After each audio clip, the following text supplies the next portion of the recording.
Listen, today I want to make something quick, simple, and I want to make something that I've made 1,000 times before, and I know the outcome is going to be really freaking cute. So let's show you the inspo. I'm inspired by the Pinterest girly. This is a Pinterest girly inspired look, and I feel like I've only really seen this on Pinterest. I've never seen something like this out in the wild before, but I just want to make like a cool crochet, like baby doll tee that I can throw over a tank top or over a swimsuit that'll just look really frickin' cute and girly and fun. That's what we're doing today. We're doing something cute and girly and fun. That's what I'm doing every single week, doing things that are cute and girly and fun, okay? And I'm gonna make this using my sweater technique that I've made every single sweater on this channel with. And today we're gonna use that same technique but translate it and make a little cute summery baby doll tee. This is gonna be a kind of super chill, super relaxed video. So if you're looking for an in-depth tutorial, I will link the videos below. And let me show you the yarn that I'm gonna use. I have a lot of fun stuff. So I just went through my yarn stash and I picked out a bunch of different yarn options, trying to keep everything on the thinner side. And then eventually I settled on a smaller color palette. All of my yarn is tangled, as always. The realities of being a fiber artist, most of the time I'm just untangling yarn. I'll take that. Okay, so I'm gonna use a size 5 hook. That way I'll have just like lots of like nice like spaces and lots of breathability with the shirt. This project is interesting because I tend to make things that are oversized and I'm all about like going a little bit bigger. But with this project, I'm trying to do something a little bit more form-fitting, which is a little outside of my comfort zone. I'm just gonna chain until my chain stitches wrap around my head perfectly. Okay, this feels good. This is like right on the money. I feel good about this. I'm just gonna slip stitch this together so I have a circle. Then for the next 2 rows, I just double crocheted. It's time to add my stitch markers so I can set up the shoulder increases. I fold my work in half and then I count 4 stitches over from the fold, and then I'll add my stitch marker. And I'll do the same thing to the other side. And then I count 8 stitches over on each side, and that's where I'll put my next stitch marker. I usually make this section a little longer, about 12 stitches for a sweater, but since I'm making a shirt, it made sense to make this section a little bit shorter. So then after I add all my stitch markers, I just open up the circle. I just make sure that all the stitch markers look even and everything is placed right. Then for the increases at each stitch marker, I double crochet, chain 1, then I move the stitch marker into the chain 1 before I forget, and then I double crochet again, all in the same stitch. And I do that at every stitch marker.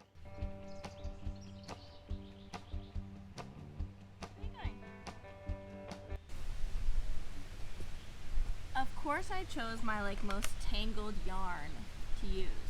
Why do I do this to myself? Here's what the piece is looking like.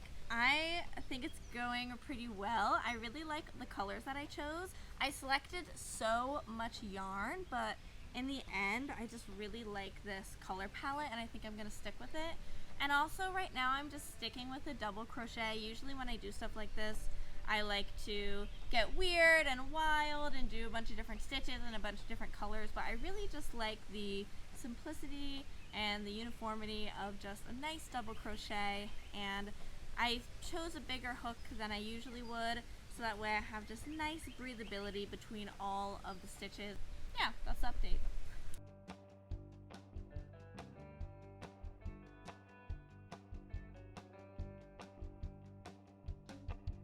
Here's what we've got going on. I love this color choice. It reminds me of like a grandma couch.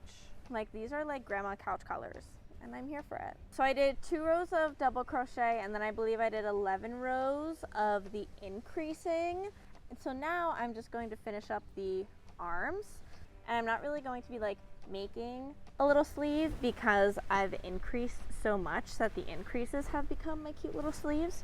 And I'm just gonna make this super cropped, you know, just so it's like that perfect length for like wearing high-waisted shorts. So to make the arm openings, I double crochet all the way up to my stitch marker. Then I chain 16, and then I double crochet into the next stitch marker over, and that creates the opening for the arm. And then for the next row, I double crochet in each stitch, including the chain stitches from the previous row.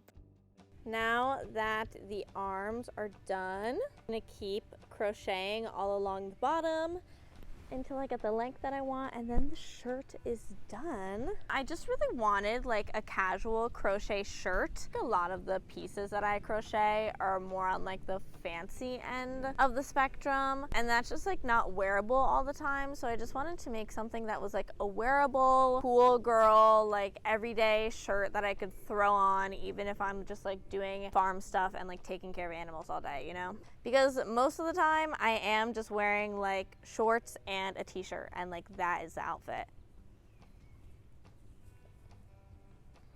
Also, I've kind of feel like I'm coming into like a new era as an artist, especially an artist that puts their art online. It's very interesting how my perspective on art has changed. Let's say I'm making something and I don't necessarily love it. I still will always power through and complete the project even if I don't like it. When you post art online, you're not really posting it for yourself, you're posting it for other people. And you know, usually it's the pieces of art that you don't really like that tend to do well online. Doing that has kind of brought me to this place of being more accepting of my own artwork and less critical of myself. If it looks weird, that's good. Everything is cool. Nothing is uncool. Name me one trend that is uncool. We're in a world right now, fashion-wise, where, you know, every other week there's a different trend, micro trends, da-da-da-da-da. Unpopular opinion, I guess. I like all the micro trends because it kind of makes everything cool and everything trendy. And even if I won't personally do said trend, like I'm not wearing low-rise jeans, but there are so many people that rock the low-rise jeans and look great. Let's try on this shirt.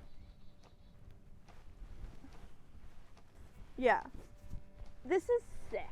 This is sick, and it's literally fitting exactly how I wanted it to fit. I'm so excited about this. I'm just gonna keep crocheting down until I reach the length that I would like. Then I'm gonna weave it on my ends, and then I'll show you the final product, and we can chit chat and all that good stuff.